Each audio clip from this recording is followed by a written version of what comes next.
억수같이 쏟아지는 폭우가 서울의 화려한 네온 사인을 집어삼킬 듯이 내리꽂히고 있었지만 남자의 셔츠를 붉게 물들이는 서녀를 씻어내기에는 역부족이었다. 대한민국 재계 서열 5위 안에 드는 거대 기업 골드락의 젊은 최고 경영자 한도진은 지금 짐승처럼 거친 숨을 몰아쉬며 어둡고 축축한 골목길을 달리고 있었다. 평소라면 이탈리아 장인이 만든 최고급 수트를 입고 감정을 읽을 수 없는 차가운 표정으로 이 사회를 주재했을 그였지만 지금은 왼쪽 복부에 깊은 자상을 입은 채 생존을 위해 처절하게 몸부림치는 사냥감이 되어 있었다. 빗물에 젖은 아스팔트 바닥은 얼음장처럼 차가웠고 피를 너무 많이 흘려 시야가 점차 흐릿해지고 있었지만 그는 멈출 수가 없었다. 멈추는 순간 자신의 목숨뿐만 아니라 그가 목숨을 걸고 지키려 했던 회사의 모든 진실이 저 어둠 속의 추격자들에 의해 영원히 묻혀버릴 것임을 본능적으로 직감하고 있었기 때문이었다. 자신의 뒤를 쫓는 발소리는 빗소리에 묻혀 희미했지만 그들이 풍기는 살기는 등골이 오싹할 정도로 선명하게 느껴지고 있었다. 그들은 단순한 깡패나 용역업체 직원들이 아니라 훈련받은 전문가들이었고 한 번 물은 사냥감은 절대로 놓치지 않는 사냥개들이었다. 도지는 자신의 최측근이라고 믿었던 비서실장이 배신했다는 사실에 치를 떨며 입술을 깨물었고 그 고통으로 간신히 정신을 붙잡았다. 화려한 고층 빌딩 숲을 지나 그가 도망쳐 들어온 곳은 도시의 가장 낙후된 구역 중 하나인 구형 수산물 시장의 미로 같은 뒷골목이었다. 비릿한 생선 냄새와 하수구 악취가 섞여 코를 찔렀지만 역설적이게도 그 역겨운 냄새가 도진에게는 유일한 생명줄처럼 느껴졌는데 복잡한 지형지물은 추격자들의 시야를 가리는 데 도움이 될 것이라 판단했기 때문이었다. 다리가 풀려 비틀거리는 도진의 눈앞에 흐릿한 불빛 하나가 등대처럼 가물거리고 있었는데 그것은 시장 구석진 곳에 자리 잡은 허름한 생선 가게의 백열등이었다. 대부분의 상점이 문을 닫은 늦은 시각이었지만 그곳만은 아직 영업 중인 듯 희미한 불빛이 새어나오고 있었고 도진은 자석에 이끌리듯 그곳을 향해 무거운 발걸음을 옮겼다. 가게 앞에는 다 낡아빠진 앞치마를 두른 한 여자가 등을 돌린 채 도마 위에 놓인 커다란 생선을 손질하고 있었는데 그녀의 손놀림은 기계처럼 규칙적이고 섬세해 보였다. 빗줄기를 뚫고 들려오는 칼질 소리는 탁하고 둔탁한 소리가 아니라 마치 악기를 연주하듯 경쾌하고 날카로운 파열음을 내며 밤 공기를 가르고 있었다. 도진은 그녀에게 도움을 청해야 할지 아니면 더 깊은 어둠 속으로 숨어야 할지 고민할 겨를도 없이 그대로 젖은 바닥 위로 무릎을 꿇으며 쓰러지고 말았다. 차가운 시멘트 바닥에 얼굴을 대고 거칠게 숨을 몰아쉬던 도진은 고개를 들어 자신의 앞에 있는 여자를 바라보았는데 그녀는 쓰러진 남자를 보고도 비명을 지르거나 당황하는 기색이 전혀 없었다. 여자는 하던 칼질을 멈추고 천천히 고개를 돌려 도진을 내려다보았는데 그녀의 눈동자는 깊은 바다처럼 차갑고 고요해서 도진은 순간적으로 자신이 이미 죽어서 저승사자를 마주하고 있는 것이 아닌가 하는 착각이 들 정도였다. 그녀는 피투성이가 된 도진의 복부를 무심하게 한번 훑어보더니 손에 들고 있던 헝겊으로 칼날에 묻은 생선 피와 비늘을 닦아내며 낮게 중얼거렸다. 그녀의 목소리는 빗소리에 묻힐 듯 작았지만 묘하게도 또렷하게 들려왔고 그것은 걱정이나 연민이 아닌 귀찮은 일이 생겼다는 듯한 건조한 어조였다.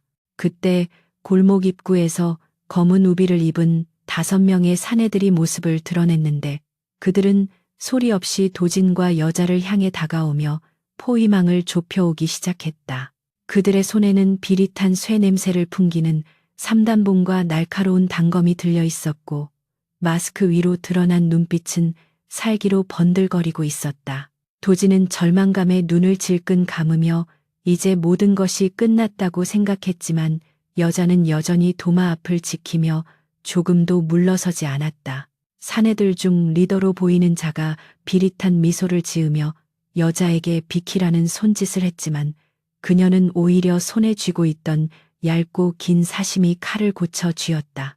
그 칼은 일반적인 주방용 식칼과는 달리 칼날이 유난히 길고 얇았으며 오랫동안 갈고 닦은 듯 서슬퍼런 빛을 뿜어내고 있었다. 리더격인 사내가 비웃음을 흘리며 여자에게 다가가 위협적으로 무기를 휘두르자 여자의 눈빛이 순식간에 변하며 공기의 흐름이 바뀌었다. 그녀는 사내가 휘두른 쇠파이프를 종이 한 장 차이로 피함과 동시에 마치 춤을 추듯 부드럽게 몸을 회전하며 사내의 품 안으로 파고들었다. 도진의 눈에는 그녀의 움직임이 너무 빨라 잔상처럼 보였을 뿐이었지만 다음 순간 사내의 비명소리가 골목을 가득 메웠다. 그녀의 칼날은 사내의 목이나 심장이 아닌 손목의 힘줄을 정확하게 스치고 지나갔고 무기를 쥐고 있던 사내의 손에서 힘이 빠지며 쇠파이프가 바닥으로 떨어져 뒹굴었다. 그것은 사람을 죽이는 기술이 아니라 철저하게 상대를 무력화시키는 고도의 제압 기술이었다. 동료가 당하는 것을 본 나머지 4명의 사내들이 동시에 여자에게 달려들었지만 좁은 골목과 미끄러운 바닥은 오히려 그들에게 불리하게 작용하고 있었다. 여자는 익숙한 지형을 이용해 사내들의 공격 동선을 꼬이게 만들었고 생선 손질용 호스를 발로 차서 물을 뿌려 시야를 방해하는 등 주변의 모든 것을 무기로 활용했다. 그녀의 칼끝은 빗물 사이를 유영하는 물고기처럼 자유롭게 움직이며 사내들의 발목 아킬레스건과 어깨 근육, 그리고 허벅지의 급소를 정확하게 타격했다. 피가 튀고 비명이 난무하는 아수라장 속에서도 그녀의 앞치마에는 빗물 외에는 붉은 핏방울 하나 튀지 않았으며 호흡조차 흐트러지지 않은 채 냉정함을 유지하고 있었다.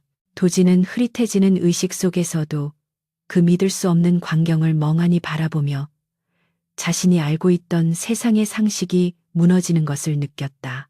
평범한 생선 장수라고 생각했던 여자가 전문 킬러들을 어린아이 다루듯 농락하는 모습은 공포스러우면서도 경이로웠다. 그녀가 휘두르는 칼은 단순한 흉기가 아니라 그녀의 손끝에서 연장된 신체의 일부처럼 자연스러웠고 빗방울을 가르는 그 날카로운 궤적은 일종의 예술적인 경지에 도달해 있었다. 사내들은 하나둘씩 바닥에 쓰러져 고통에 몸부림치고 있었지만 누구 하나 목숨을 잃지는 않았는데 그것은 그녀가 의도적으로 급소를 피했기 때문임이 분명했다. 마지막 남은 사내가 공포에 질려 뒷걸음질 치다 품에서 소음기가 장착된 권총을 꺼내 들었지만 여자는 그가 방아쇠를 당기기도 전에 이미 거리를 좁히고 있었다. 그녀가 던진 생선 손질용 비늘 글개가 정확하게 사내의 미간을 강타했고 충격으로 사내가 주춤하는 사이 그녀는 순식간에 사내의 등 뒤로 돌아가 팔을 꺾어 제압했다. 뼈가 어긋나는 소름 끼치는 소리와 함께 권총이 웅덩이 속으로 처박혔고 여자는 사내의 뒷목을 가볍게 가격하여 기절시켰다. 순식간에 상황은 종료되었고 골목에는 다시 빗소리만이 정적을 채우고 있었다. 여자는 바닥에 널브러진 사내들을 한 번 쓱 훑어보고는 허리춤에 칼을 꽂으며 쓰러진 도진에게 천천히 걸어왔다. 그녀는 도진의 앞에 쭈그리고 앉아 그의 턱을 들어 올리며 상태를 확인했는데 가까이서 본 그녀의 얼굴은 화장기 하나 없었지만 묘한 기품과 강인함이 서려 있었다. 그녀는 도진의 상처 부위를 능숙한 손길로 지혈하며 깊은 한숨을 내쉬었는데 그 숨결에서 비릿한 바다 냄새와 알 수 없는 쓸쓸함이 묻어났다. 도진은 그녀에게 고맙다는 말을 하려 했지만 입술이 떨어지지 않았고 몸의 감각이 점차 사라지며 어둠이 그를 덮쳐오고 있었다. 도진의 의식이 완전히 끊어지기 직전 여자는 나지막한 목소리로 혼잣말처럼 중얼거렸는데 그 목소리는 차가우면서도 묘한 울림을 주었다. 그녀는 오늘 장사는 다 공쳤다며 투덜거렸지만 그녀의 손은 도진의 몸을 단단히 부축하고 있었다. 빗물에 젖은 그녀의 머리카락이 도진의 뺨에 닿았고 그는 생선 비린내 속에서 희미하게 풍겨오는 낯선 살 냄새를 맡으며 깊은 수렁 속으로 빠져들었다. 그렇게 대한민국 최고의 권력자 한도진과 정체불명의 생선 장수 이연화의 운명적인 만남은 피냄새와 빗물 속에서 시작되고 있었다. 한도진이 눈을 떴을 때 가장 먼저 감각을 깨운 것은 코끝을 찌르는 비릿한 바다 냄새와 오래된 나무가 습기를 머금었을 때 나는 눅눅한 향기였다. 그는 반사적으로 몸을 일으키려 했지만 왼쪽 복부에서 느껴지는 날카로운 통증에 짧은 신음을 내뱉으며 다시 자리에 주저앉을 수밖에 없었다.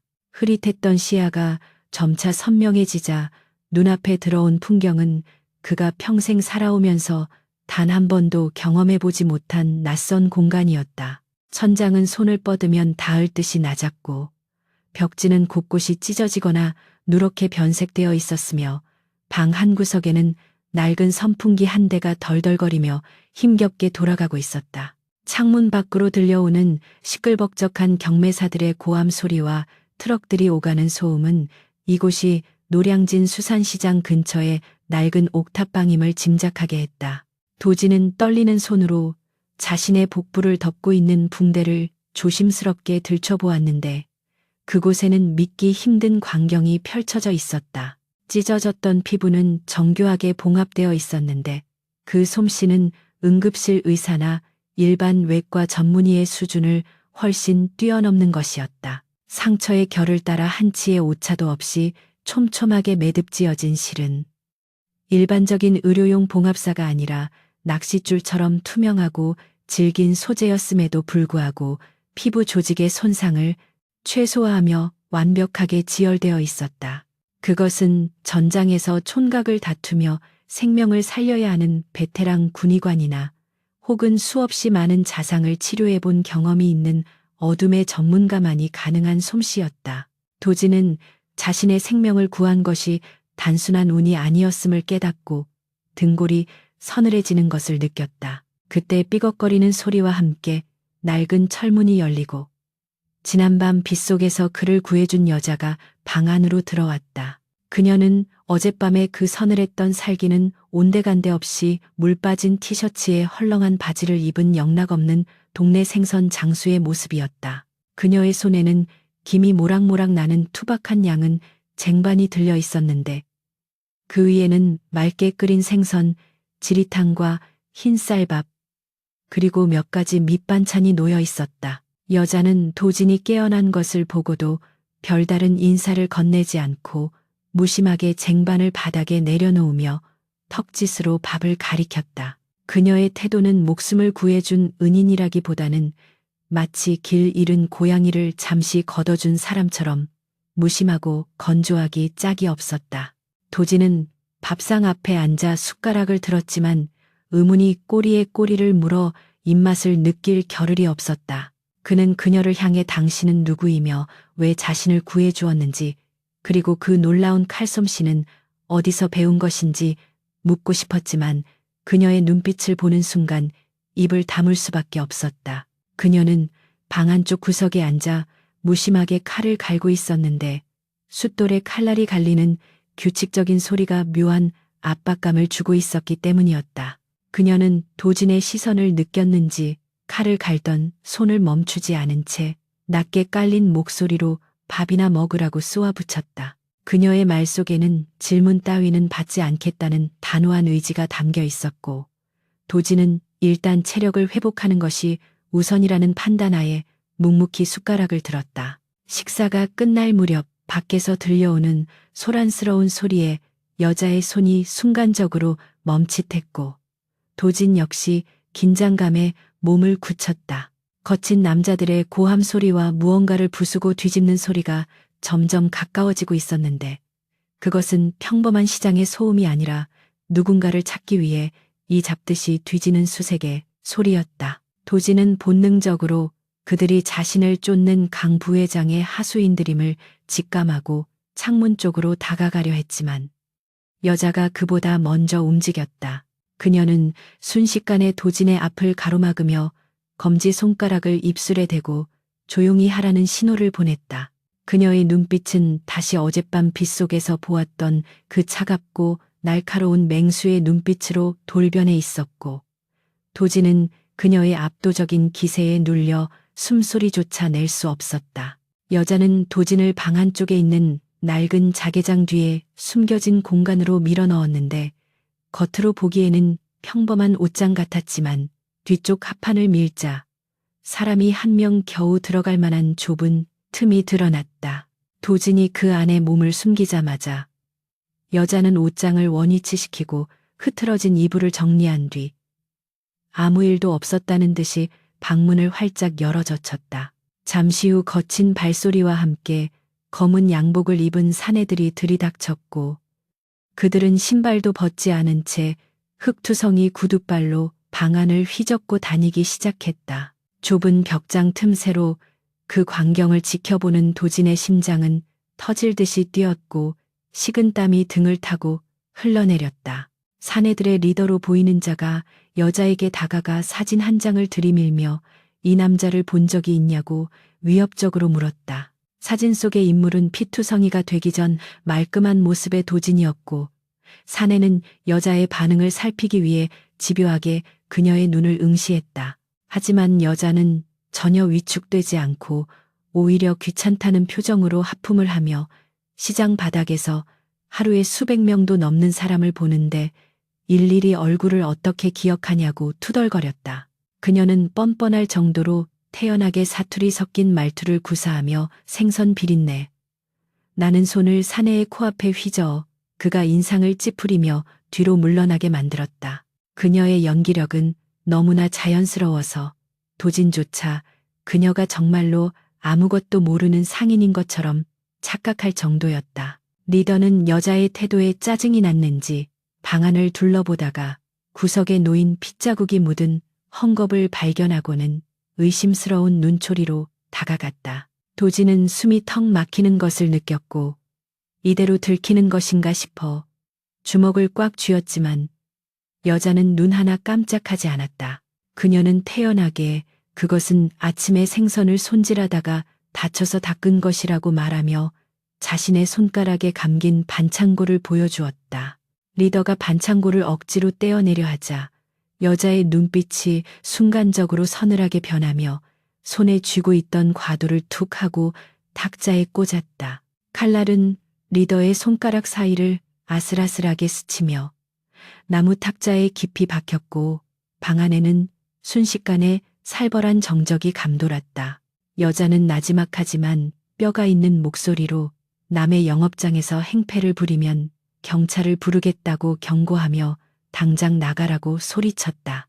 리더는 탁자에 박힌 칼과 여자의 심상치 않은 눈빛을 번갈아 보다가 묘한 위압감을 느꼈는지 혀를 차며 부하들에게 철수하라는 신호를 보냈다. 그들은 밖으로 나가면서도 여자를 향해 의심의 눈초리를 거두지 않았지만 시장 상인들이 웅성거리며 모여들기 시작하자 더 이상의 소란을 피우지 않고 사라졌다. 사내들의 발소리가 완전히 사라질 때까지 여자는 칼자루에서 손을 떼지 않고 문 밖을 응시하고 있었고 그녀의 등 뒤로는 보이지 않는 긴장감이 팽팽하게 흐르고 있었다.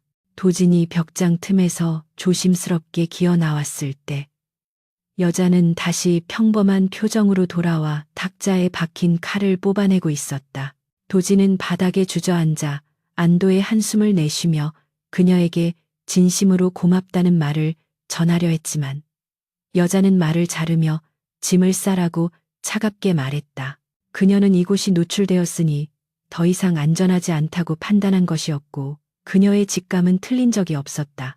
도진은 그녀의 판단력과 행동력에 다시 한번 감탄하며 그녀가 단순한 조력자가 아니라 자신의 운명을 바꿀 수 있는 유일한 열쇠임을 확신하게 되었다. 그녀는 바닥 장판을 들어 올려 비상금과 몇 가지 위조, 신분증, 그리고 손바닥만 한 크기의 날카로운 단검들을 챙겨 가방에 넣기 시작했다. 도진은 그녀가 챙기는 물건들을 보며 그녀의 과거에 대해 더욱 큰 궁금증을 가질 수밖에 없었는데 그것들은 일반 가정집에서 나올 법한 물건들이 아니었다. 특히 낡은 가죽 케이스에 담긴 여러 종류의 칼들은 각각의 용도가 분명해 보였고 손잡이 부분은 오랜 사용으로 반질반질하게 윤이 나 있었다. 도진은 그녀에게 이름을 물어보았지만 그녀는 대답 대신 자신을 이연화라고 소개하며 앞으로 자신의 지시를 따르지 않으면 가차없이 버리고 가겠다고 으름장을 놓았다. 도진은 연화의 뒤를 따라 좁은 계단을 내려오며 복잡한 시장 골목으로 들어섰는데 시장 상인들은 연화를 보며 친근하게 인사를 건넸다. 그녀는 그들에게 밝게 웃으며 화답했는데 방금 전 냉혹한 킬러의 모습을 보여주었던 사람이라고는 믿기지 않을 정도로 완벽한 이중적인 모습이었다. 도진은 낡은 벙거지 모자를 눌러쓰고 연화의 짐꾼처럼 위장하여 그녀의 뒤를 따랐지만 속으로는 앞으로 닥칠 거대한 폭풍을 예감하고 있었다. 시장통의 활기찬 소음 속에 섞여 있으면서도 도진은 등 뒤에서 느껴지는 서늘한 시선을 지울 수가 없었고 그것은 아직 사냥이 끝나지 않았음을 의미했다. 연화는 복잡한 시장 골목을 마치 자신의 안방처럼 누비며 CCTV의 사각지대만을 골라 이동하고 있었는데 도진은 숨을 헐떡이며 그녀를 쫓아가기에 급급했다. 그녀는 가끔 뒤를 돌아보며 도진의 상태를 체크했지만 걸음을 늦추지는 않았고 도진은 이 악물고 고통을 참아내며 그녀의 발자취를 따라갔다. 그들은 시장 깊숙한 곳에 있는 오래된 냉동 창고 앞에 멈춰 섰는데 연하는 주머니에서 녹슨 열쇠를 꺼내 육중한 철문을 열었다. 차가운 냉기가 뿜어져 나오는 창고 안으로 들어서며 도진은 이것이 단순한 도피가 아니라 반격을 위한 준비 단계임을 직감적으로 느꼈다. 어둠 속에서 빛나는 연화의 눈동자는 마치 먹잇감을 노리는 사냥꾼의 그것처럼 형형하게 빛나고 있었다. 냉동 창고의 육중한 철문이 닫히자 외부의 모든 소음이 차단되었고 그 자리를 대신한 것은 뼛속까지 파고드는 한기와 웅웅거리는 냉각기의 기계음뿐이었다.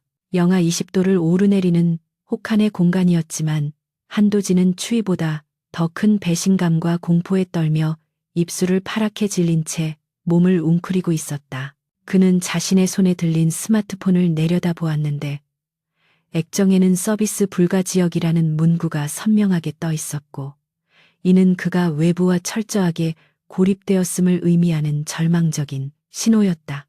도진은 자신이 쌓아올린 거대한 권력과 네트워크가 이토록 허무하게 무너져 내릴 수 있다는 사실에 허탈감을 느꼈지만 동시에 살아남아야 한다는 생존 본능이 그 어느 때보다 강렬하게 불타오르고 있었다. 그는 천천히 고개를 들어 자신을 이 차가운 감옥 같은 곳으로 데려온 여자를 바라보았는데 그녀는 이 살인적인 추위에도 아랑곳하지 않고 익숙한 듯 창고 한 구석에 있는 낡은 나무 상자 위에 걸터 앉아 있었다. 이연화는 주머니에서 담배 한 개비를 꺼내 입에 물었지만 불을 붙이지는 않은 채 그저 씁쓸한 표정으로 필터를 씹으며 도진을 관찰하고 있었다. 그녀의 눈빛은 어제 골목길에서 보여주었던 살기와는 또 다른 종류의 깊은 회의감과 피로감으로 가득 차 있었는데 그것은 오랫동안 전장을 떠돌던 늙은 군인의 눈과 닮아 있었다. 도진은 마른 침을 삼키며 조심스럽게 입을 열어 그녀에게 거래를 제안했는데 그의 목소리는 추위 때문에 가늘게 떨리고 있었지만 내용은 파격적이고 단호했다. 그는 자신이 무사히 회사로 돌아가 권력을 되찾게 된다면 사례금으로 50억 원을 현금으로 지급하겠다고 말하며 그녀의 호의를 정식으로 요청했다. 그것은 일반적인 사람이라면 평생 만져보지도 못할 거액이었기에 도진은 그녀가 당연히 이 제안을 받아들일 것이라 확신하며 그녀의 표정을 살폈다. 하지만 연화의 반응은 도진의 예상과는 전혀 달랐는데 그녀는 코웃음을 치며 입에 물고 있던 담배를 바닥에 패대기 쳤고 경멸 어린 시선으로 그를 쏘아보았다. 그녀는 돈으로 사람의 목숨을 사고 파는 짓거리는 질색이라며 자신이 어제 그를 구한 것은 그저 가게 앞에서 시체가 뒹구는 꼴을 보기 싫어서였을 뿐이라고 일갈했다. 그녀는 도진에게 당신 같은 넥타이 부대들이 저지른 똥을 치우는 일에 끼어들 생각은 추호도 없다며 날이 밝는 대로 뒷문으로 나가서 경찰서든 어디든 알아서 가라고 차갑게 쏘아붙였다. 그녀의 말에는 돈이나 권력에 대한 욕망이 전혀 느껴지지 않았고 오히려 그런 것들을 혐오하는 듯한 강한 거부감이 묻어나고 있어 도지는 처음으로 자신의 협상 카드가 통하지 않는 상대를 만났음을 깨닫고 당황할 수밖에 없었다. 도지는 절박한 심정으로 그녀에게 다가가 무릎을 꿇다시피 하며 자신이 처한 상황을 설명했는데 단순히 경영권 다툼이 아니라 회사의 불법 비자금 장부인 타이탄 레저를 둘러싼 거대한 음모라고 털어놓았다. 그 장부가 공개되면 강 부회장을 비롯한 부패한 이사진들은 물론 정계의 거물들까지 줄줄이 엮여 들어갈 것이기에 그들이 자신을 죽이려 하는 것이라고 덧붙였다.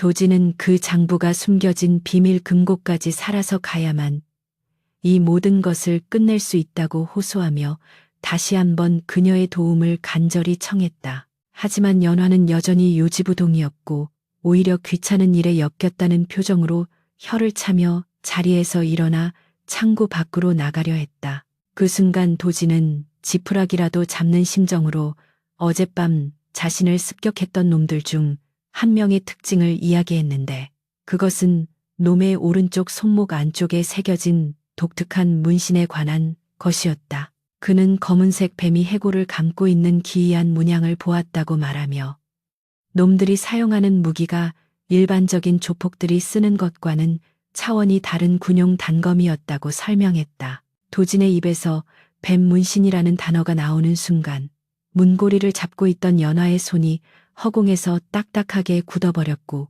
그녀의 등 뒤로 서늘한 기운이 감돌기 시작했다. 그녀는 천천히 고개를 돌려 도진을 바라보았는데 그 눈빛은 방금 전의 무심함이 완전히 사라지고 마치 먹잇감을 발견한 맹수처럼 형형하게 빛나고 있었다.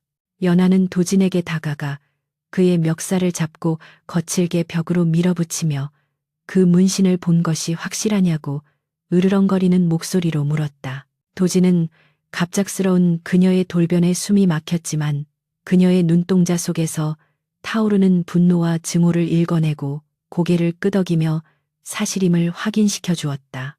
연하는 잡고 있던 멱살을 풀고 뒤로 물러나 거친 숨을 몰아쉬며 머리카락을 쓸어 넘겼는데 그녀의 손끝이 미세하게 떨리고 있었다.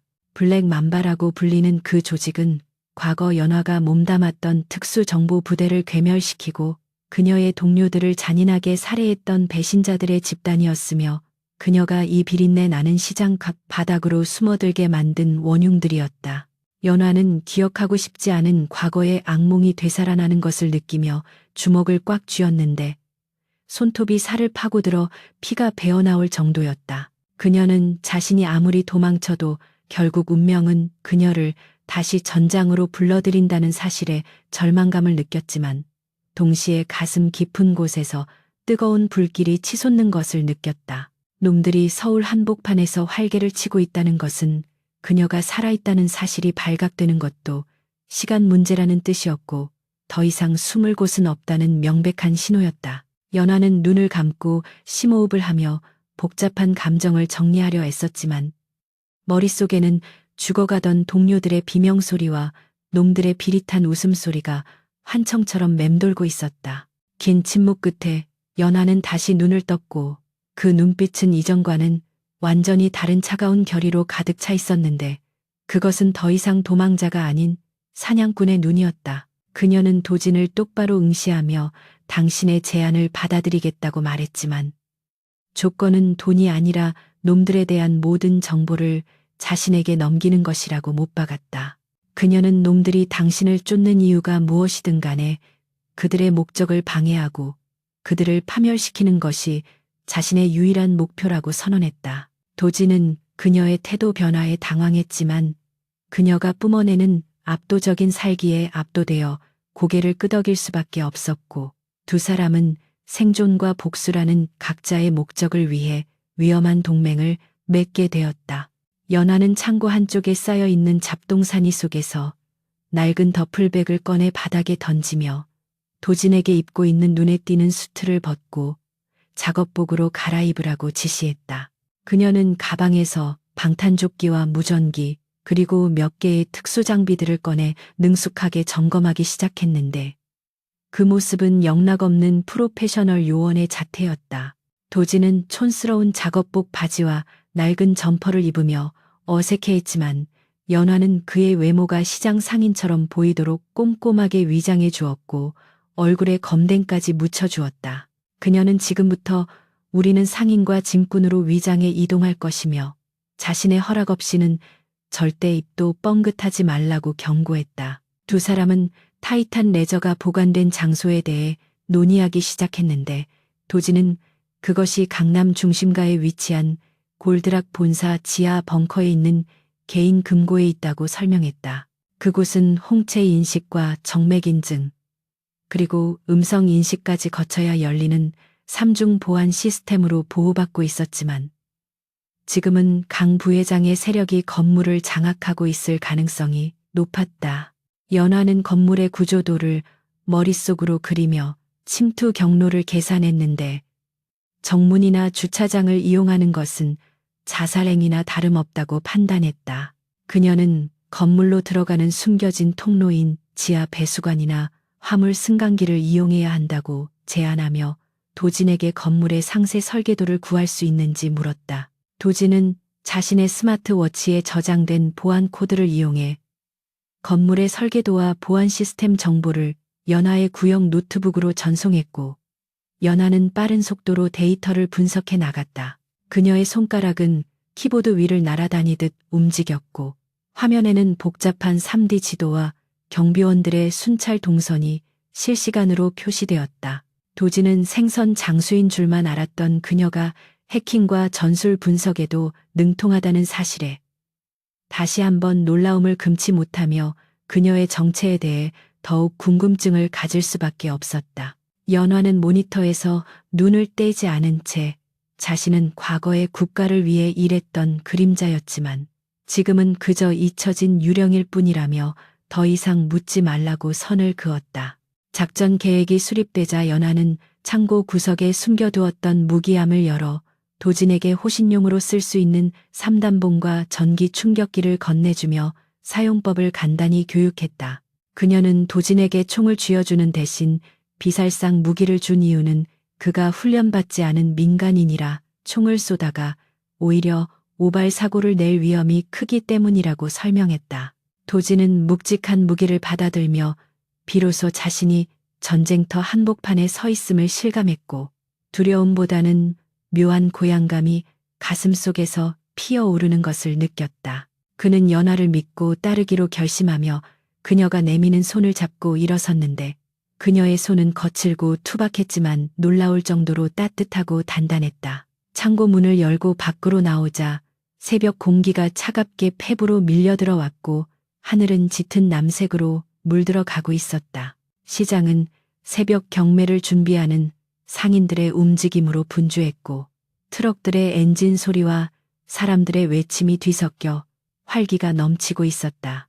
연화와 도진은 그 소란스러운 풍경 속에 자연스럽게 섞여들며 트럭 한 대의 짐칸에 몸을 실었고 트럭은 서울 도심을 향해 거칠게 질주하기 시작했다. 도진은 짐칸 틈새로 멀어지는 시장의 불빛을 바라보며 자신이 다시는 예전의 삶으로 돌아갈 수 없음을 직감했고 옆에 앉아 눈을 감고 있는 연화의 옆얼굴을 보며 알 수 없는 든든함을 느꼈다.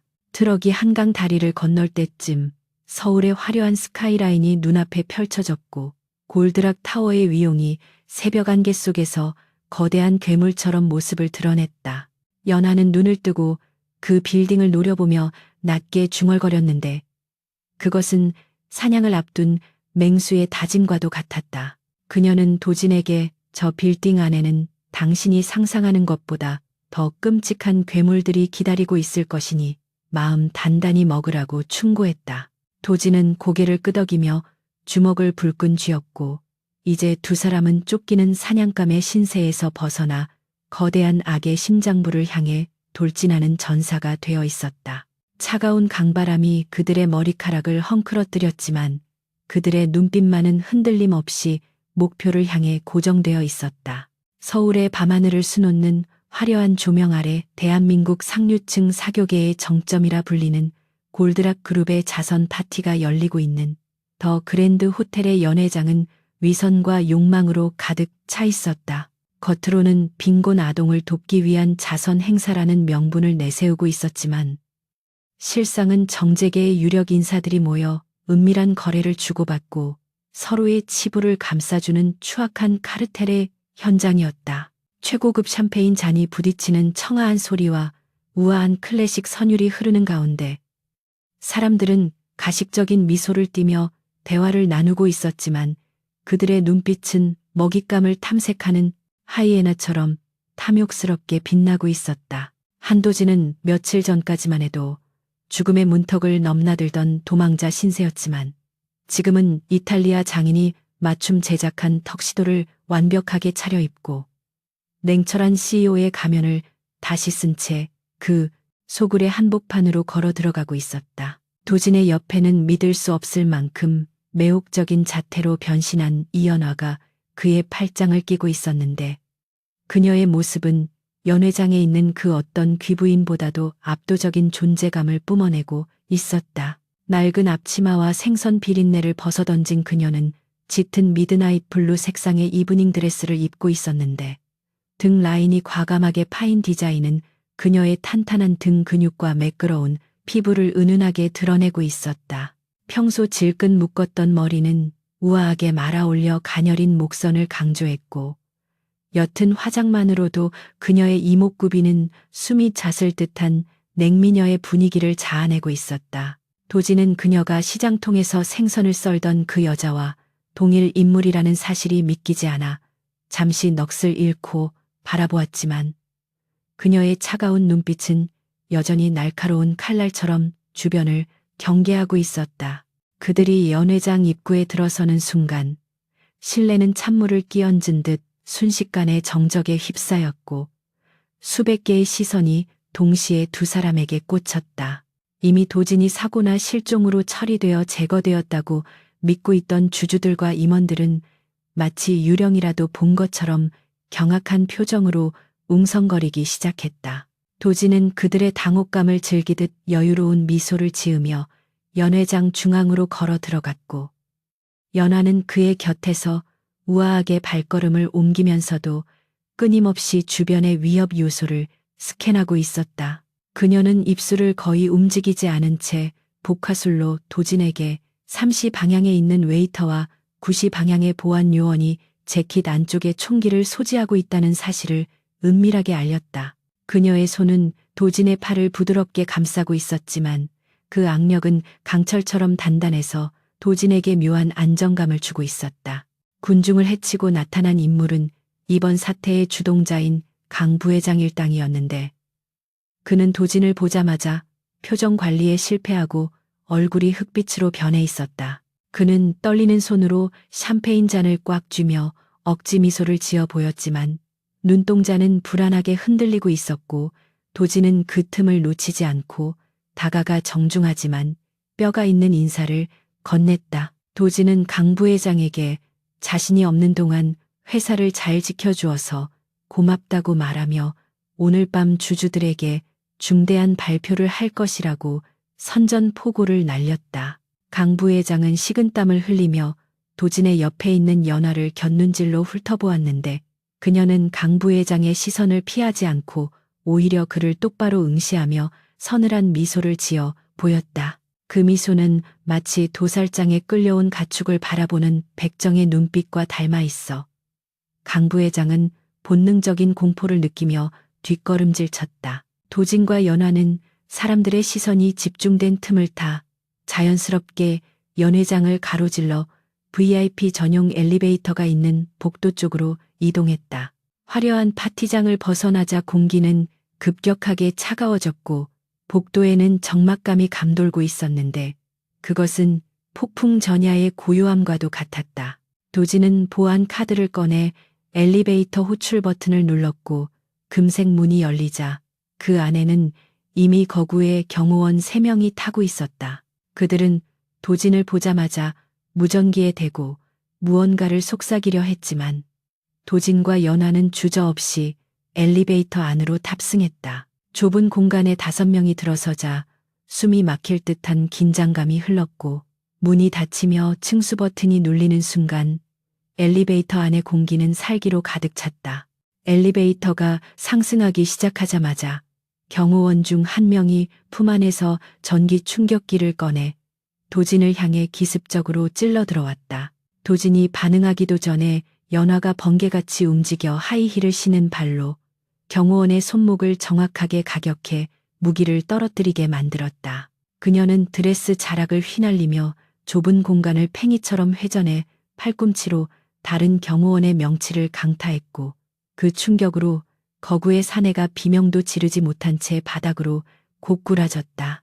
나머지 한 명이 곤봉을 꺼내 휘둘렀지만 연화는 도진을 자신의 등 뒤로 보호하며 우아하게 고개를 숙여 공격을 피함과 동시에 자신의 머리에 꽂혀 있던 날카로운 비녀를 뽑아 사내의 허벅지를 찔렀다. 비단 드레스가 찢어지는 소리와 둔탁한 타격음이 좁은 밀실을 가득 메웠고 순식간에 3명의 전문 경호원들은 바닥에 쓰러져 신음하고 있었다. 엘리베이터 문이 띵 하는 경쾌한 소리와 함께 열리자 복도에는 이미 상황을 보고받은 무장 병력들이 진을 치고 기다리고 있었다. 그들은 일반 경비원 복장을 하고 있었지만 손에 들린 것은 살상용 단검과 소음기가 장착된 권총이었고 그들의 눈빛은 살인에 익숙한 자들의 그것이었다. 도진은 연화가 건네주었던 3단봉을 꺼내쥐며 긴장했지만 연화는 드레스의 옆트임 사이로 묶어두었던 허벅지 밴드에서 2자루의 얇은 칼을 꺼내 들었다.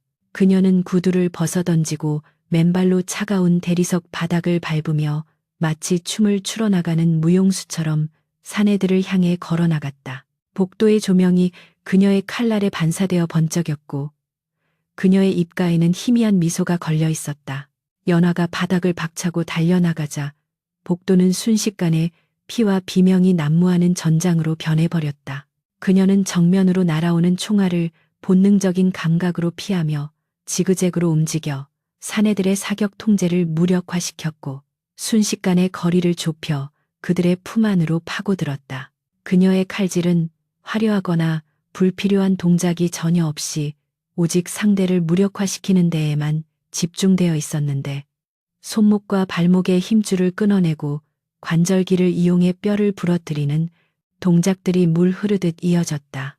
도진 역시 자신의 몸을 지키기 위해 3단봉을 휘두르며 달려드는 적을 막아냈지만 연화가 만들어내는 압도적인 무력 앞에서는 그저 보조적인 역할에 불과했다. 그녀는 드레스 자락이 거추장스러울 법도 했지만 오히려 그것을 이용해 적의 시야를 가리거나 무기를 감아서 빼앗는 등 기발한 방식으로 싸움을 주도했다. 한바탕 폭풍이 휩쓸고 지나간 복도에는 신음하는 사내들이 즐비하게 누워 있었고 벽과 바닥은 붉은 핏자국으로 얼룩져 있었다.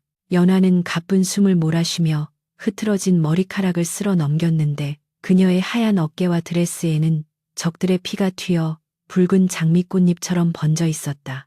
그녀는 자신의 몸을 살피는 대신 도진을 돌아보며 다친 곳은 없는지 눈빛으로 물었고 도진은 고개를 저으며 그녀의 무사함을 확인했다. 맨발의 여전사는 피 묻은 칼을 드레스 자락에 쓱쓱 닦아내고는 다시 무표정한 얼굴로 서버실이 있는 복도 끝에 육중한 강철문을 가리켰다. 화려한 파티장의 음악 소리는 아득히 멀어졌고 이제 그들 앞에는 진실을 감추고 있는 최후의 관문만이 남아 있었다.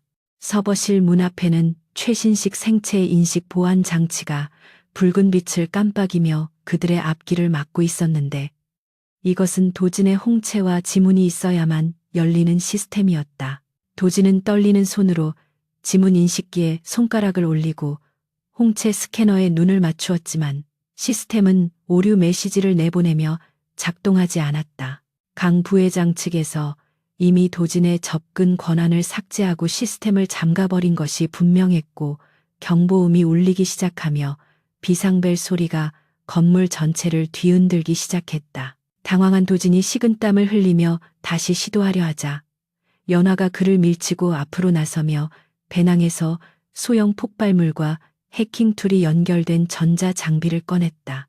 그녀는 물리적으로 잠금 장치를 파괴하는 동시에 내부 회로를 쇼트시켜 문을 강제로 개방하려는 계획이었다. 연화가 설치한 장비가 윙하는 소리를 내며 작동하기 시작하자 문틈 사이로 스파크가 튀며 타는 냄새가 진동했다. 복도 저편에서는 증원된 병력들의 발소리가 점점 가까워지고 있었고 엘리베이터가 다시 올라오는 소리가 들려왔다.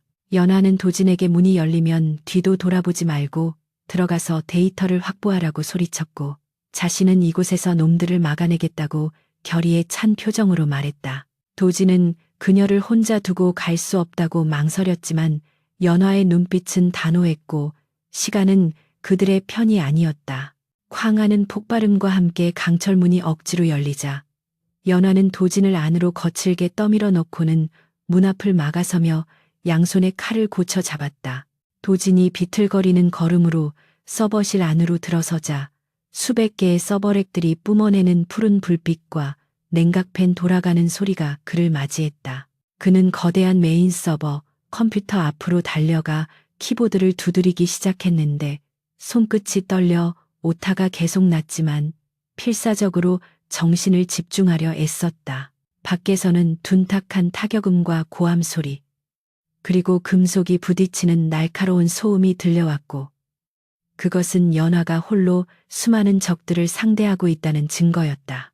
도진은 그녀가 목숨을 걸고 벌어주는 1분 1초가 자신의 생명보다 귀중하다는 것을 뼈저리게 느끼며 타이탄 레저의 암호를 해독하는데 모든 신경을 쏟아부었다. 모니터 화면에 암호 해독 진행률을 알리는 바가 천천히 차오르고 있었지만 밖의 소음은 점점 더 격렬해지고 있었다. 마침내 화면에 접속 승인이라는 녹색 글자가 뜨고 비밀 장부의 데이터가 열리는 순간 도진은 환호성을 지를 뻔했지만 등 뒤에서 들려오는 서늘한 목소리에 온몸이 얼어붙고 말았다. 서버실 안쪽 어둠 속에서 한 남자가 천천히 걸어 나오고 있었는데 그는 한쪽 눈에 안대를 하고 검은색 롱코트를 입고 있었다. 남자는 밖에서 싸우고 있는 연화의 움직임을 비웃기라도 하듯 여유로운 미소를 지으며 손에 들린 권총의 총구를 도진의 머리에 겨누었다. 그는 자신이 강 부회장의 의뢰를 받은 해결사이자 연화가 그토록 찾아 헤매던 과거의 망령 고스트라고 자신을 소개했다. 도진은 절망적인 상황 속에서도 연화에게 이 사실을 알리기 위해 소리치려 했지만 고스트는 입에 손가락을 갖다 대며 쉿하는 소리를 내어 그를 침묵시켰다. 밖에서는 연화의 거친 기합 소리가 잦아들고 있었고 문틈으로 그녀의 찢어진 드레스 자락과 피 흘리는 팔이 언뜻 보였다. 도진은 데이터가 담긴 USB를 손에 꽉 쥐며 고스트를 노려보았지만 고스트는 비릿한 웃음을 흘리며 방아쇠에 손가락을 걸었다. 화려했던 파티의 밤은 이제 피와 죽음의 냄새로 가득 찬 지옥도로 변해가고 있었고 운명의 저울은 다시 한번 악의 편으로 기우는 듯했다. 하지만 도진의 눈빛은 공포에 질려 있으면서도 결코 포기하지 않겠다는 의지로 타오르고 있었는데 그것은 연화가 그에게 가르쳐준 생존 본능이었다. 서버실의 푸른 불빛 아래서 두 남자의 대치는 팽팽하게 이어졌고 문 밖의 싸움은 클라이맥스를 향해 치닫고 있었다.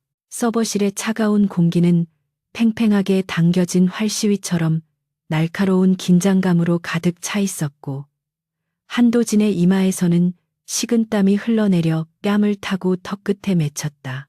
눈앞에 서 있는 남자 고스트는 마치 지옥에서 기어 올라온 악령처럼 기괴하고 압도적인 존재감을 뿜어내고 있었는데 그의 외눈 안대는 그가 겪어온 수많은 전장을 짐작하게 했다.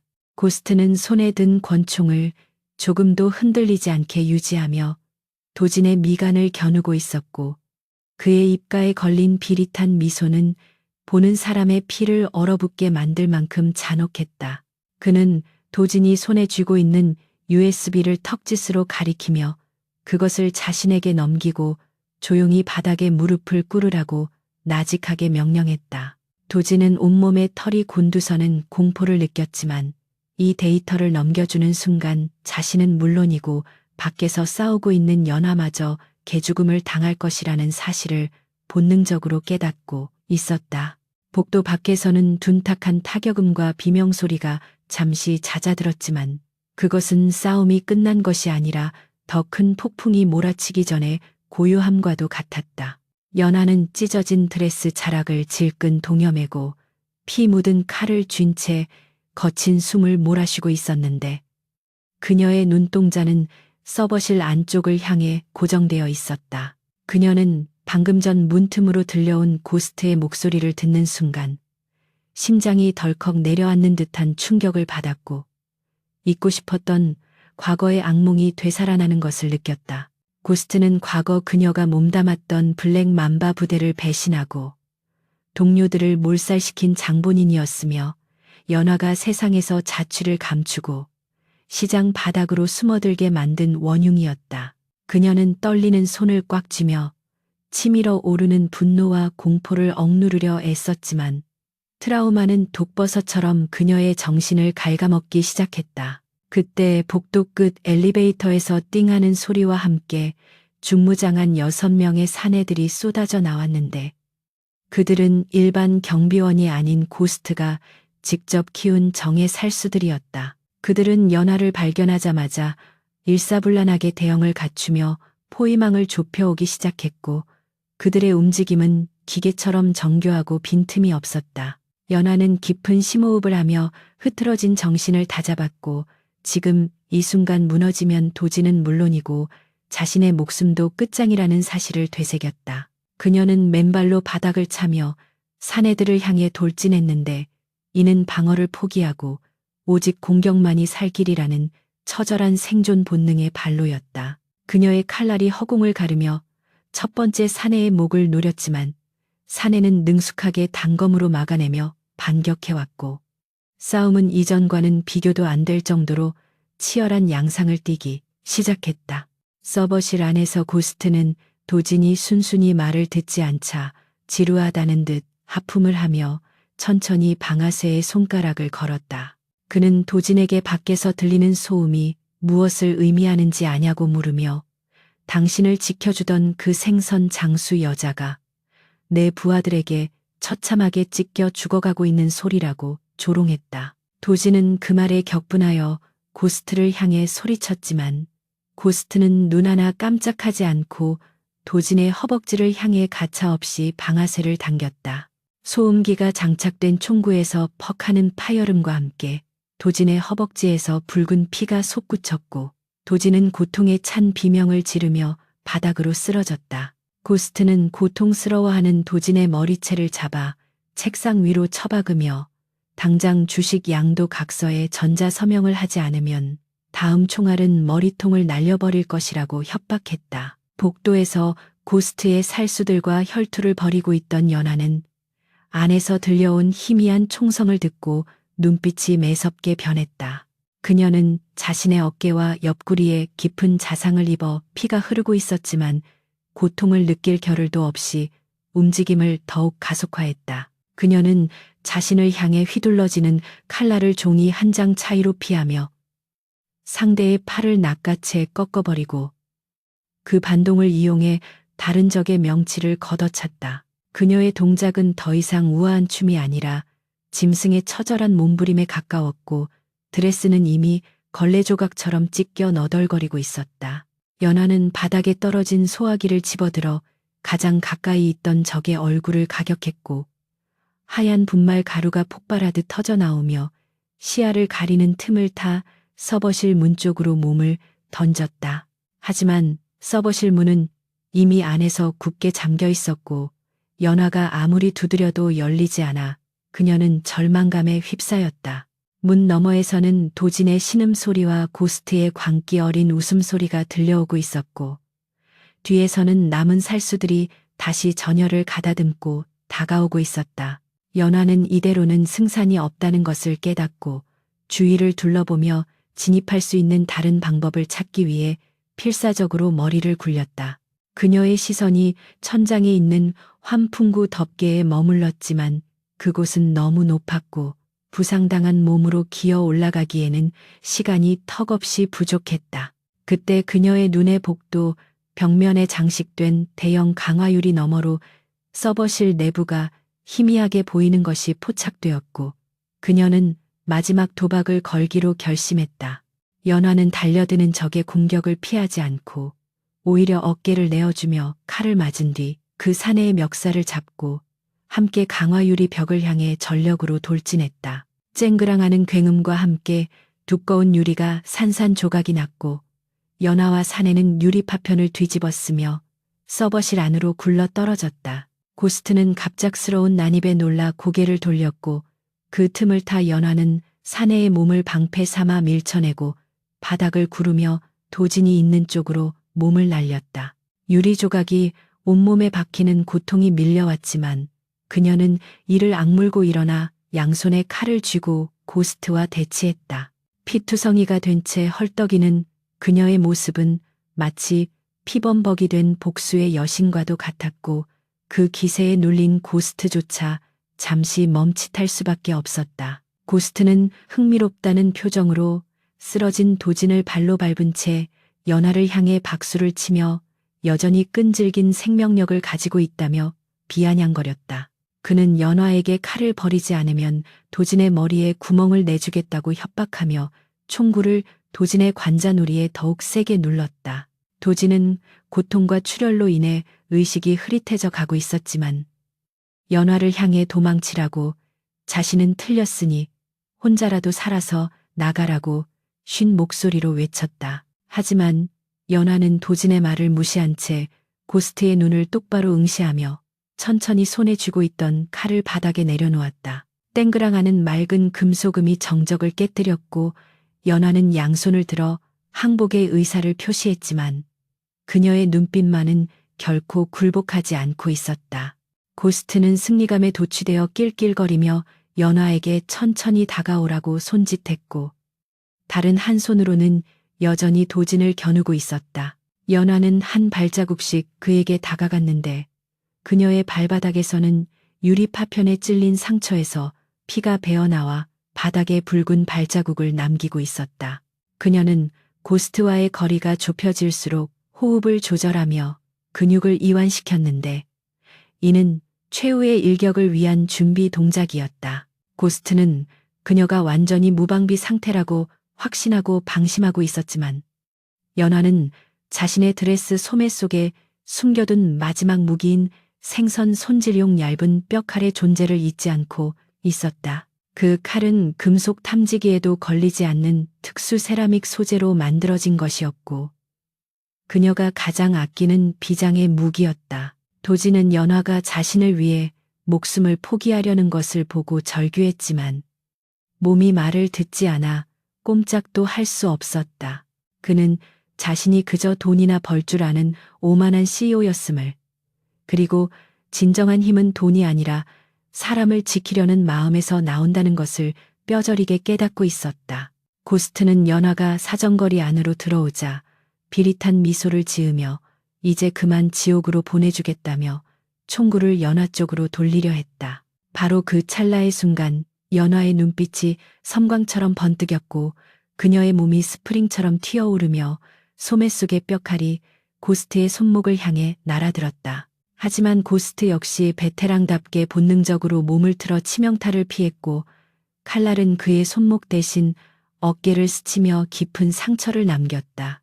고스트는 고통에 신음하며 반사적으로 방아쇠를 당겼고 타항하는 총성이 좁은 서버실을 뒤흔들었다.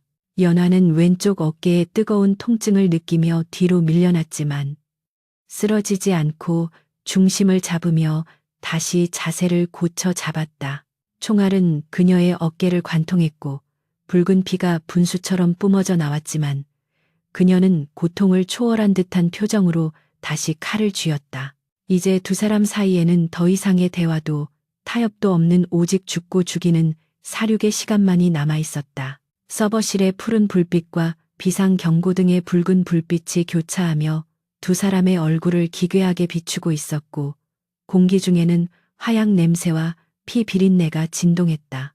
도진은 흐릿한 눈으로 그 광경을 바라보며 자신의 무력함을 저주했지만 동시에 연화에 대한 경외심과 알 수 없는 감정이 가슴속에서 끓어오르는 것을 느꼈다. 고스트는 어깨에 상처를 부여잡고 광기 어린 표정으로 웃음을 터뜨리며 이제야말로 진짜 사냥을 시작해보자고 소리쳤다. 밖에서는 경찰 사이렌 소리가 들려오기 시작했지만 이 밀실 안에서의 싸움은 외부의 개입이 불가능한 그들만의 전쟁이었다. 연하는 거칠어진 호흡을 가다듬으며 고스트의 심장을 노리고 마지막 돌격을 준비했고 이것이 그녀의 생애 마지막 싸움이 될지도 모른다는 예감이 들었다. 서버실을 가득 채우던 푸른색 LED 불빛은 튀어오르는 스파크와 뒤섞여 마치 사이키델릭한 조명처럼 기괴하게 깜빡거리고 있었고 바닥에는 깨진 강화유리 파편들이 별가루처럼 흩어져 있었다.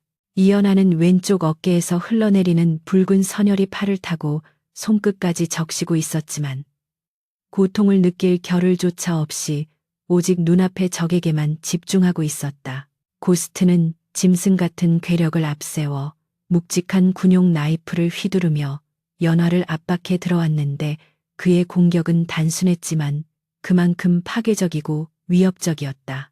연화는 정면 승부로는 승산이 없음을 본능적으로 깨닫고 서버렉 사이의 좁은 통로를 이용해 요리조리 몸을 피하며 상대의 힘을 역이용하려 애썼다.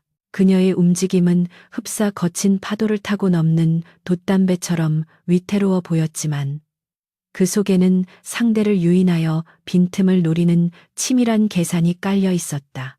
고스트의 칼날이 연화의 얼굴을 스치고 지나가며 뺨에 얇은 생채기를 냈고 그녀는 반사적으로 몸을 숙여 상대의 허리춤을 향해 자신의 뼈칼을 찔러 넣으려 했다. 하지만 고스트는 그녀의 의도를 간파했다는 듯 무릎을 들어 올려 그녀의 복부를 강하게 가격했고 연화는 숨이 턱 막히는 고통과 함께 서벌에게 처박혔다. 쿵하는 소리와 함께 철제 프레임이 찌그러졌고 연화는 입안에서 터진 비릿한 핏물을 뱉어내며 비틀거리는 몸을 간신히 일으켜 세웠다. 고스트는 여유로운 표정으로 그녀에게 다가와 머리채를 휘어잡고는 과거 자신이 그녀의 부대원들을 어떻게 처리했는지 속삭이며 그녀의 이성을 마비시키려 했다. 그의 말 한마디 한마디는 독화살처럼 연화의 가슴에 박혔지만 그녀는 오히려 차갑게 식어가는 눈빛으로 그를 올려다보았다. 쓰러져 있던 한도진은 흐릿해지는 의식 속에서도 이 참혹한 광경을 지켜보며 자신의 무력함에 치를 떨고 있었는데 허벅지의 총상은 불타는 듯한 고통을 뿜어내고 있었다. 그는 바닥을 기어서라도 연화를 돕고 싶었지만 출혈로 인해 손가락 하나 까딱할 힘조차 남아있지 않았다. 하지만 도진은 포기하지 않고 책상 위에 놓인 키보드로 시선을 돌렸는데 엔터키 하나만 누르면 타이탄 레저의 모든 데이터가 전 세계로 송출될 수 있는 상태였다. 그는 이를 악물고 떨리는 손을 뻗어 책상 다리를 잡고 몸을 끌어올리기 시작했고 그 처절한 몸부림은 생존을 위한 본능이자 연화에 대한 마지막 의리였다. 고스트는 연화를 벽으로 밀어붙이고 최후의 일격을 가하려 했지만 연화가 순간적으로 몸을 비틀며 그의 손목을 잡아채고 관절을 꺾으려 시도했다. 두 사람의 힘겨루기가 팽팽하게 이어지는 가운데 고스트는 비열한 웃음을 흘리며 반대쪽 손에 쥐고 있던 권총을 들어 도진을 향해 조준했다. 그는 연화에게 지금 당장 저항을 멈추지 않으면 네가 지키려던 저 남자의 머리통이 수박처럼 터지는 꼴을 보게 될 것이라고 협박했다. 연화의 눈동자가 흔들리는 찰나의 순간을 놓치지 않고 고스트는 그녀의 배를 걷어찼고 중심을 잃은 연화는 바닥에 쓰러지며 손에 쥐고 있던 칼마저 놓치고 말았다. 이제 상황은 완전히 종료된 것처럼 보였고 고스트는 승자의 여유를 만끽하며 도진에게 다가가 총구를 그의 관자놀이에 깊게 박아 넣었다. 그는 도진에게 유언이라도 남기라고 조롱하며 천천히 방아쇠에 손가락을 걸었고 도진은 눈을 질끈 감으며 다가오는 죽음을 받아들이려 했다. 연화는 바닥에 쓰러진 채 그 모습을 바라보며 절망감에 휩싸였지만 그녀의 손은 바닥에 흩어진 유리 조각들 사이에서 무언가를 필사적으로 찾고 있었다. 그녀의 머릿속에는 수산시장에서 수만 마리의 생선을 손질하며 익혔던 감각, 즉 뼈와 살을 분리하고 신경을 끊어내는 그 정교한 감각이 되살아나고 있었다. 그 순간 연화의 눈에 책상 밑에 떨어져 있던 자신의 생선 손질용 사시미 칼이 들어왔고 그녀는 찰나의 망설임도 없이 몸을 날려 그 칼을 낚아챘다. 고스트가 방아쇠를 당기려는 바로 그 순간 연화의 손에서 떠난 칼은 은색 섬광이 되어 허공을 가르고 날아갔다.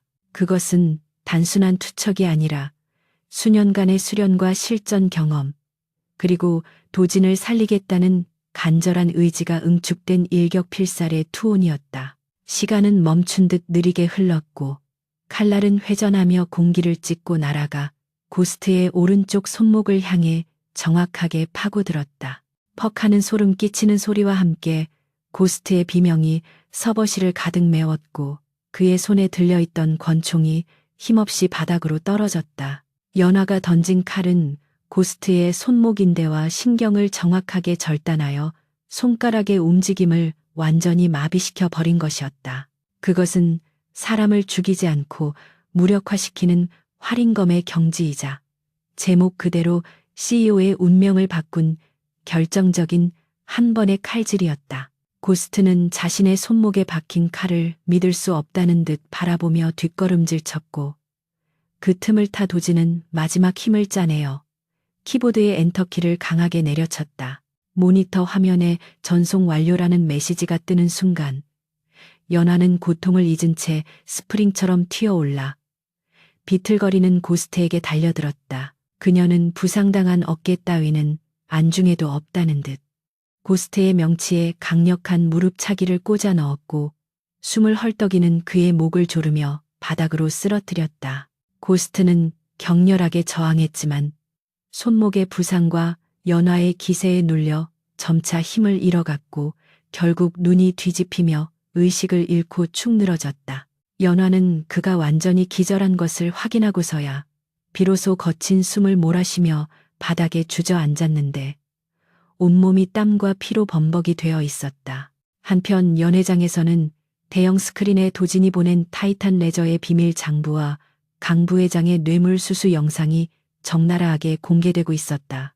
우아하게 샴페인을 마시며 담소를 나누던 사람들은 경악하며 입을 다물지 못했고 현장은 순식간에 아수라장으로 변해버렸다. 강 부회장은 사색이 되어 도망치려 했지만 이미 정보를 입수하고 대기 중이던 검찰 수사관들이 들이닥쳐 그에게 수갑을 채웠다.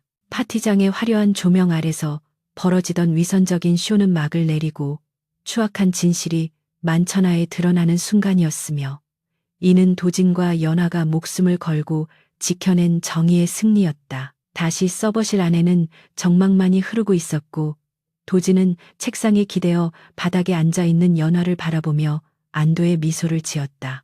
그는 자신이 살아있다는 사실과 회사를 좀먹던 암덩어리들을 제거했다는 성취감에 취했지만 그 모든 것은 눈앞에 있는 저 여자가 없었다면 불가능했을 일임을 잘 알고 있었다.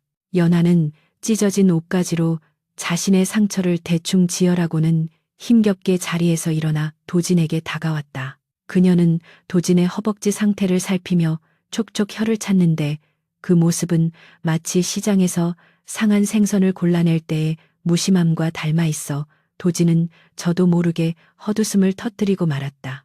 멀리서 경찰차와 구급차의 사이렌 소리가 요란하게 울려 퍼지며 점점 가까워지고 있었고 이제 그들의 긴 밤도 끝을 향해 달려가고 있었다. 도진은 연화의 손을 잡으며 이제 모든 것이 해결되었으니 자신과 함께 병원으로 가서 치료를 받고 보상을 받자고 말했다.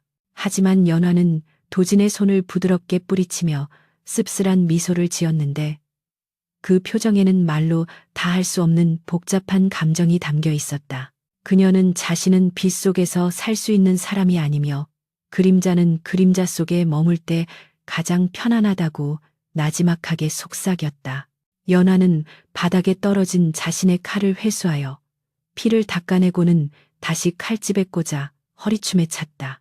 그녀는 도진에게 당신은 좋은 CEO가 될 자질이 있다고 말하며 부디 초심을 잃지 말고 힘없는 사람들을 위한 방패가 되어 달라고 당부했다. 도지는 그녀를 잡고 싶었지만 그녀의 결의가 너무나 단호하여 차마 입을 뗄 수가 없었다. 그녀는 서버실에 깨진 창문 너머로 들어오는 새벽 여명을 등지고 서서 도진에게 짧은 작별 인사를 건넸다. 다음에 만날 때는 킬러와 의뢰인이 아니라 생선 장수와 단골 손님으로 만나자고 말하며 연하는 어둠 속으로 몸을 감췄다. 그녀가 사라진 자리에는 비릿한 바다 냄새와 함께 알 수 없는 그리움만이 남아 있었고 도진은 텅 빈 서버실에 홀로 남겨졌다. 잠시 후 경찰 특공대가 문을 부수고 들어왔을 때 그들이 발견한 것은 의식을 잃은 고스트와 피투성이가 된 채 묘한 미소를 짓고 있는 한도진 뿐이었다. 그는 창문 밖으로 펼쳐진 서울의 아침 풍경을 바라보며 자신의 운명을 바꾼 그 기적 같은 칼질을 영원히 잊지 않겠다고 다짐했다. 계절이 2번 바뀌어 서울의 거리는 어느덧 낙엽이 뒹구는 늦가을의 정취로 물들어가고 있었지만 골드락 타워의 최상층 집무실에서는 여전히 치열한 업무의 열기가 느껴지고 있었다. 한도진 회장은 창밖으로 펼쳐진 도심의 스카이라인을 내려다보며 씁쓸한 에스프레소 한 잔을 들이켰는데 그의 눈빛은 6개월 전과는 비교할 수 없을 정도로 깊고 단단해져 있었다. 타이탄 레저 사건 이후 골드락 그룹은 뼈를 깎는 구조조정과 투명 경영 선포식을 통해 완전히 새로운 기업으로 거듭났으며 부패한 임원들이 물러난 자리에는 능력 있고 양심적인 인재들이 채워졌다. 도지는 더 이상 상아탑에 갇힌 고고한 제왕이 아니라 현장을 누비며 직원들과 소통하는 리더로 변모해 있었는데 이는 그날 밤 생선 비린내 나는 옥탑방에서 겪었던 경험이 그의 인생관을 송두리째 바꿔놓았기 때문이었다. 그는 가끔 왼쪽 허벅지에 남은 흉터를 문지르며 그날의 기억을 떠올리곤 했는데 그 흉터는 그에게 있어 부끄러운 상처가 아니라 진정한 삶을 살게 해준 훈장과도 같은 것이었다. 비서실장이 들어와 오후 일정을 보고했지만 도지는 손을 들어 잠시 일정을 비워달라고 지시하고는 옷걸이에 걸린 재킷을 챙겨 사무실을 나섰다. 그는 기사가 대기하고 있는 최고급 세단을 마다하고 직접 차를 몰아 강북의 오래된 도로를 달리기 시작했는데 목적지는 그가 죽다 살아났던 노량진 수산시장이었다. 시장 입구에 들어서자 익숙한 비린내와 상인들의 활기찬 외침이 그를 반겼고 도지는 묘한 향수에 젖어 그날의 추억이 서린 골목길로 발걸음을 옮겼다. 하지만 그가 기억하던 낡은 생선 가게는 이미 다른 상인이 들어와 장사를 하고 있었고 옥탑방으로 올라가는 계단에는 먼지가 수북하게 쌓여 있었다. 가게 주인에게 물어보니 전 주인은 반년 전쯤 가게를 정리하고 훌쩍 떠나버렸으며 어디로 간다는 말도 없이 바람처럼 사라졌다는 대답만이 돌아왔다. 도지는 텅 빈 옥탑방 문 앞에 서서 한참 동안이나 문고리를 잡고 서 있었는데 마치 그 너머에 그녀가 무심한 표정으로 칼을 갈고 있을 것만 같은 환영이 보였기 때문이었다. 도지는 시장을 빠져나와 그녀가 남긴 유일한 단서를 쫓아 남쪽으로 차를 몰기 시작했는데 그것은 그녀가 떠나기 전 경찰 조사를 받으며 남긴 거주지 불명확자 신고서에 적힌 작은 항구 마을의 이름이었다. 그녀는 철저하게 자신을 지우고 떠났지만 도지는 그녀가 바다를 떠나서는 살 수 없는 사람이라는 것을 직감적으로 알고 있었기에 막연한 확신을 가지고 핸들을 잡았다. 고속도로를 빠져나와 구불구불한 해안도로를 달리는 동안 창문을 열자 차가운 가을 바닷바람이 차 안으로 밀려 들어왔고 도진의 답답했던 가슴이 조금씩 뚫리는 듯한 기분이 들었다. 그는 그녀를 다시 만난다면 무슨 말을 해야 할지 수없이 고민했지만 적당한 단어가 떠오르지 않았고 그저 그녀가 잘 지내고 있는지 확인하고 싶은 마음뿐이었다. 해가 뉘엿뉘엿 저물어갈 무렵 도지는 지도에도 잘 나오지 않는 작은 포구 마을에 도착했고 그곳은 세상의 소란과는 단절된 평화로움 그 자체였다. 마을 어귀에 차를 세우고 방파제를 따라 걷던 도진의 귀에 익숙하고 규칙적인 소리가 들려왔는데 그것은 바로 도마 위에서 생선을 손질하는 경쾌한 칼질 소리였다.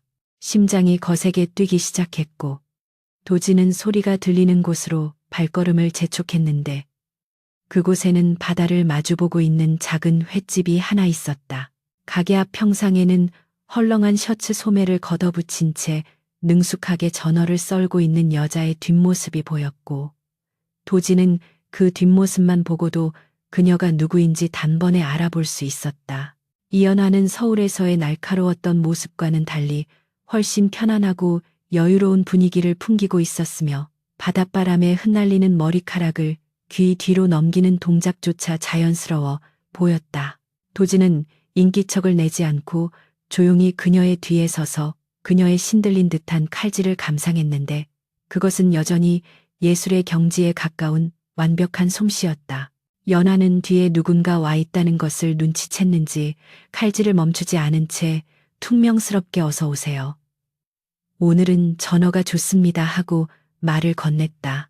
도진이 아무 대답 없이 서 있자 이상한 낌새를 느낀 연하가 천천히 고개를 돌렸고 두 사람의 시선이 허공에서 부딪혔다. 연하의 눈이 잠시 커지며 놀라움이 스쳐 지나갔지만 그녀는 이내 특유의 무심한 미소를 지으며 칼을 도마 위에 내려놓았다. 그녀는 여기까지 용케 찾아왔다며 혀를 찼지만 그 목소리에는 예전의 차가움 대신 반가움과 따뜻함이 묻어 있었다. 도진은 그녀에게 다가가 잘 지냈냐고 물으며 어색하게 인사를 건넸고 연하는 앞치마에 손을 닦으며 서울 물 좀 빠진 것 같다고 농담을 던졌다. 두 사람은 6개월이라는 공백이 무색할 만큼 자연스럽게 마주보며 웃음을 터뜨렸고 그 웃음소리는 파도 소리와 섞여 허공으로 흩어졌다. 연하는 도진을 가게 안으로 안내하며 막 썰어낸 전어회와 소주 한 병을 내왔는데 가게 안은 손님이 없어 한산했지만 아늑하고 정겨운 분위기였다. 도진은 회장이라는 직함도 내려놓고 격식도 차리지 않은 채 그녀와 마주 앉아 술잔을 기울였고 연하는 서울을 떠난 후 이곳에서 평범한 낚시꾼들을 상대로 장사를 하며 지내온 이야기를 덤덤하게 풀어놓았다. 그녀는 더 이상 누군가에게 쫓기지도 않고 악몽을 꾸지도 않으며 매일 아침 떠오르는 태양을 보며 살아있음을 느낀다고 말했고 도진은 그런 그녀의 모습에서 진정한 자유를 보았다. 도진 역시 자신이 회사를 어떻게 바꾸어 나가고 있는지 이야기하며 그녀가 해주었던 조언들이 큰 힘이 되었다고 고백했다. 그는 연하에게 다시 서울로 돌아가서 자신을 도와줄 생각이 없냐고 묻고 싶었지만 그녀의 평온한 얼굴을 보는 순간 그 말을 삼켜버릴 수밖에 없었다. 밤이 깊어지자 두 사람은 가게 문을 닫고 방파제 끝에 나란히 앉아 밤바다를 바라보았는데 검은 바다 위로 달빛이 부서지며 은하수처럼 반짝이고 있었다. 도진은 연하에게 당신이 내 목숨만 구한 것이 아니라 내 영혼까지 구해주었다고 진심을 담아 이야기했고 연하는 그 말에 쑥스러운 듯 고개를 돌리며 밤바다만 바라보았다. 그녀는 도진에게 당신은 원래 괜찮은 사람이었으며 단지 길을 잃었을 뿐이라고 말하며 자신의 칼질은 썩은 부위를 도려냈을 뿐 새살이 돋게 한 것은 당신 스스로의 힘이라고 격려해 주었다. 두 사람 사이에는 굳이 사랑해라는 말이나 거창한 약속이 오가지 않아도 서로를 향한 깊은 신뢰와 존경, 그리고 애틋함이 공기처럼 흐르고 있었다. 그것은 연인 이상의 유대감이었으며 생사의 고비를 함께 넘은 전후만이 공유할 수 있는 특별한 감정이었다. 도진은 자리에서 일어나며 이제 돌아가야 할 시간이라고 말했고 연하는 그를 배웅하기 위해 함께 일어섰다. 도진은 주머니에서 작은 상자를 꺼내 연하에게 건넸는데 그 안에는 그녀가 쓰던 낡은 칼 대신 최고급 강철로 주문 제작한 새로운 사시미 칼이 들어 있었다.